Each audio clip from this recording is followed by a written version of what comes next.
This is Newsmax TV. I'm Ashley Martella. We're joined by Dick Morris. Hello, Dick. Hey, Ashley. RNC Chairman Michael Steele is in the hot seat again. He says harsh criticism by his opponents is motivated by race and that he and Obama are held to an unfair higher standard. Does Steele have a point at all, do you think? No, it's not motivated by race. The Republican, and it isn't particularly, my criticism at least, isn't particularly about Steele. It's about the Republican National Committee institutionally. They are a giant factory that takes in a huge amount of Republican money and wastes most of it on high-paid consultants and an extensive staff and ridiculously high fundraising costs. So far in this election cycle, they have raised $101 million and spent $107 million, and very little of it for direct voter contact. When we were out in the streets with these healthcare ads fighting the battle of healthcare reform with this League of American Voters that I'm honored to work with, we didn't see any RNC ads going on. They suck up a vast amount of money and they waste it. And that's my criticism. I don't care what color the chairman is. He hasn't changed it, and it's a waste. In your opinion, might all this media attention that Steele is getting hurt the Republicans' re-election chances in the fall?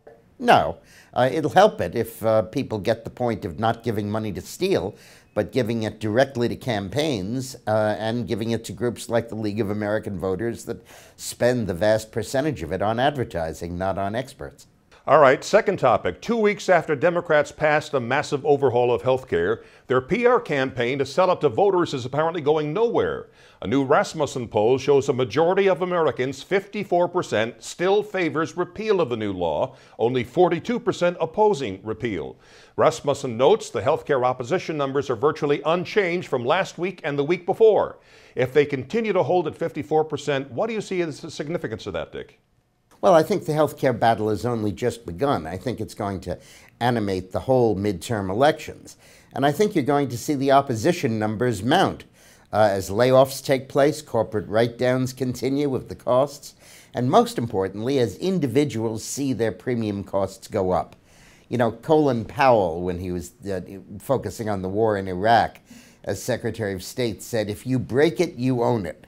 Meaning if you throw out Saddam Hussein, you own the country and you have to govern it. And that proved to be an enormously difficult task. Well, here Obama has broken the healthcare system, and now any increases in premiums are going to be blamed on him and his healthcare bill. And then in October, the elderly get hit with the Medicare cuts that are scheduled to take effect. And that's also going to be significant, and the deficit will continue to mount. So all of that is bad news for Obama, and I think his negatives over health care are just beginning. The most significant stuff I found in that Rasmussen poll, by the way, Ashley, other than the number you correctly cited, is that when they asked people who was better to run the economy, the Republicans won it by 49 to 38. And who would be better to run health care? The Republicans won it by 52 to 39. Now, those are both core Democratic issues. Even education, which is as Democratic an issue as you can get, Republicans were rated as better by 43 to 40. And Republicans were seen as better on Social Security. So with winning all of those issues that are traditionally Democratic issues, you can see the magnitude of the sweep that's developing for 2010. All right, next topic. Washington Times out with a story saying basically that South Carolina Senator Lindsey Graham is the only Republican on board in favor of comprehensive immigration reform, including legalizing illegal immigrants. We know immigration reform is a top priority of Obama's.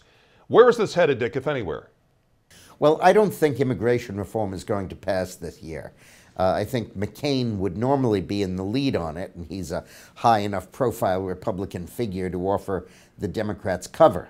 But he's not going to do it this year because J.D. Hayworth, a former congressman, is running a primary against him, and Hayworth's big issue is immigration. See, the Democrats could pass immigration reform anytime they wanted to. They have 59 senators and 259 congressmen. But they don't dare do it without a Republican co-sponsor. They need to make it bipartisan so that they don't get the blame for passing the bill. They want the credit with the Hispanics, but not the blame with the rest of the American people. All right, a new national survey by the Winston Group shows 4 out of 10 Tea Party members are either Democrats or independents. What do you see as the significance of that, Dick? Well, I think that there's been huge erosion in Obama's support among independents, certainly, and even among Democrats. Look, most of the polls now have him down at 43 or 44% job approval, and he got 52% of the vote. So that means that 1 out of every 5 of the people who voted for him now is disapproving of his administration. So I think he's trying to stress the partisan divide in America. But the reality is that the Republicans and the independents have all jumped off him, and a lot of the Democrats have moved against him too. 51% of Americans support what the Tea Party is doing. Do you think that number will grow? Yes, and I think the Obama's effort to demonize the Tea Party as some crazy fringe group out of the 60s, drugs and rock and roll. Actually, they may be the same people that were there in the 60s, but now they're in their 80s. I don't think that that's going to work. All right, and finally, this outspoken Democrat from Central Florida, Alan Grayson, the congressman who said on the House floor the Republican health care plan was to hope you die quickly, is going after a doctor there. The doctor put up a sign on his door telling Obama supporters to find another urologist.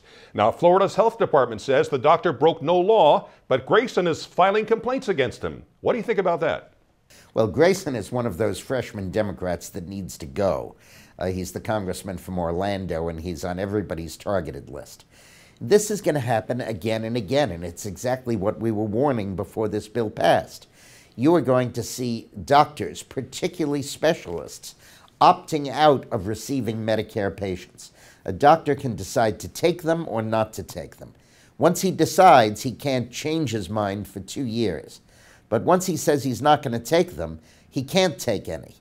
And what's going to happen with these reduced reimbursement rates that are being offered under this bill is cardiologists, oncologists, gastroenterologists, urologists, neurologists, all of those specialists are going to refuse to take Medicare patients because the reimbursement rates are not high enough. General practitioners or family medicine or internal medicine who get a much lower rate of income might not be too unhappy with the reimbursements, although probably they will be too. But at least the elderly might be able to find some of them in densely populated areas. But it will be very hard for an elderly person who needs a specialist to stay alive to find one to treat him unless he's willing to pay out of pocket or through his health insurance. And Medigap coverage won't be enough. You'll find more and more elderly people having to buy full health insurance coverage because of the need to see specialists. And they won't be able to afford it, probably. And not able to afford it, exactly. Dick Morris, as always, it's a pleasure. Thanks so much. We'll talk to you again real soon. Thank you. And thank you for watching Newsmax TV.